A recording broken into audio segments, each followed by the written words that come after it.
Shunaqa erkaklar borki, oilasini ichida bo'layotgan har bitta gapni onasiga borib aytib beradi. Bu mutlaqo noto'g'ri. Xotinini bemaza qilgan ovqatini ham, janjallashib qolsa ham yoki nimadandir norozi bo'lib qolsa ham tinimsiz ularni uyida go'yoki uchinchi ko'rinmas odam onasi yashaydi.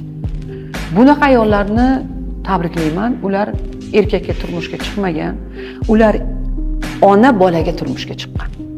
Va bu erkakni ko'nglidagi taxt egallanib bo'lingan. Boy hech qachon bo'shamaydi.